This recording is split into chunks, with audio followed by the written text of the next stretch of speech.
the next best predictor of lifetime success is conscientiousness. Well, so, and of the two aspects of conscientiousness, say orderliness and industriousness, the better predictor is industriousness. So the question is, well, what can you do about your industriousness?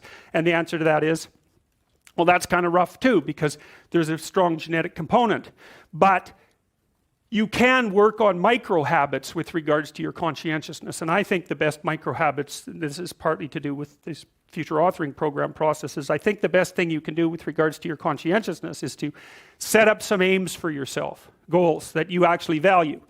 And the future authoring program helps people do that. And basically, it does a situational analysis of, it helps you do a situational analysis of your life more than a psychological analysis, I would say. And so the questions are something like, well, all right, you're going to have to put some effort into your life. And you need to be motivated to do that. And so what are the potential sources of motivation? Well, you could think about them in the big five manner. You know, if you're extroverted, you want friends. If you're agreeable, you want an intimate relationship. If you're disagreeable, you want to win competitions. If you're open, you want to engage in creative activity. If you're high in neuroticism, you want security. Okay, so those are all sources of potential motivation that you could draw on, that you could tailor to your own, your own personality. But then there are dimensions that you want to consider your life across. And so we ask people about, well, if you could have your life the way you wanted it in 3 to 5 years, if you were taking care of yourself properly, what would you want from your friendships? What would you want from your intimate relationship? How would you like to structure your family? What do you want for your career? Well, how are you going to use your time outside of your job? And how are you going to regulate your mental and physical health, and maybe also your drug and alcohol use? Because that's a good place to auger down, because alcoholism, for example, wipes out, 5 to 10% of people. So you want to keep that under control. And then so maybe you develop a vision of what you would like your life to be, and that associates the goal. Once the goal is established, and then you break down the goal into micro processes that you can implement. The micro processes become rewarding in proportion, in relation to their causal association with the goal, and that tangles in your incentive reward system. We talked about the dopaminergic incentive reward system, and that's the thing that keeps you moving forward. And the way it works is that it works better if it produces positive emotion when it can see you moving towards a valued goal. Okay, well, what's the implication of that? Better have a valued goal, because otherwise you can't get any positive motivation working out. And so the more valuable the goal, in principle, the more the micro processes associated with that goal start to take on a positive charge. And so what that means is, well, you get up in the morning and you're excited about the day. You're ready to go. And so as far as I can tell, what you do is you specify your long-term ideal. Maybe you also specify a place you want to stay the hell away from, so that you're terrified to fail as well as excited about succeeding, because that's also useful. You specify your goal. You do that in some sense as a unique individual. You want to specify goals that make you say, oh, if that could happen as a consequence of my efforts, it would clearly be worthwhile. Because the question always is, why do something? Because doing nothing is easy. You just sit there and you don't do anything. That's real easy. The question is, why would you ever do anything? And the answer to that has to be because you've determined by some means that it's worthwhile. And then the next question might be, well, where should you look for worthwhile things? And one would be, well, you could consult your own temperament. And the other would be, well, you kind of look at what it is that people accrue that's valuable across the lifespan. So you do a structural analysis of the subcomponents of human existence, and I already did that. You need a family, you need friends. Like, you don't need to have all these things, but you better have most of them. Family, friends, career, educational goals, plans for, time outside of work, attention to your mental and physical health, etc. That's what life is about. And if you don't have any of those things, well, then all you've got left is misery and suffering. So that's a bad deal for you. So once you set up that goal structure, let's say, and that's really in many ways that's what you should be doing at university.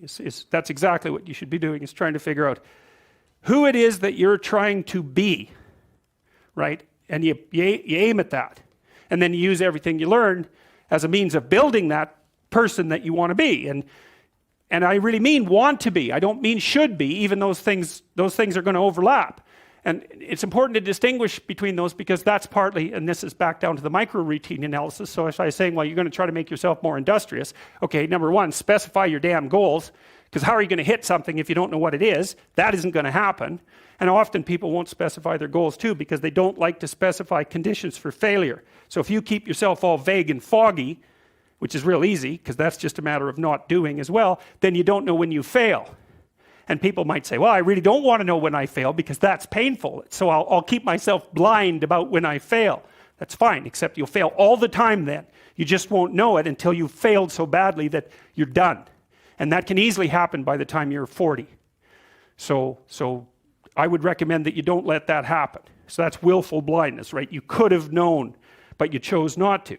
Okay, so once you get your goal structure set up, you think, okay, if I could have this life, it looks like that might be worth living, despite the fact that it's going to be, anxiety provoking and threatening, and there's going to be some suffering and loss involved and all of that. Obviously, the goal is to have a vision for your life such that all things considered, that justifies your effort. Okay, so then what do? Well, then you turn down to the micro routines. It's like, okay, well, this is what I'm aiming for. How does that instantiate itself day to day, week to week, month to month? And that's where something like a schedule can be unbelievably useful. Google Calendar. It's like, make a damn schedule and stick to it. Okay, so what's the rule with the schedule? It's not a bloody prison. That's the first thing that people do wrong. They say, well, I don't like to follow a schedule. Well, it's like, well, what kind of schedule are you setting up? Well, I have to do this, then I have to do this, then I have to do this, and then I just go play video games because who wants to do all these things that I have to do? It's like, wrong. Set the damn schedule up so that you have the day you want. That's the trick. It's like, okay, I've got tomorrow.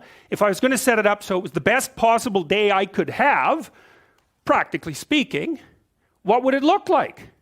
Well, then you schedule that. And obviously, there's a bit of responsibility that's going to go along with that, because if you have any sense, one of the things that you're going to insist upon is that at the end of the day, you're not in worse shape than you were than at the beginning of the day, right? Because that's a stupid day.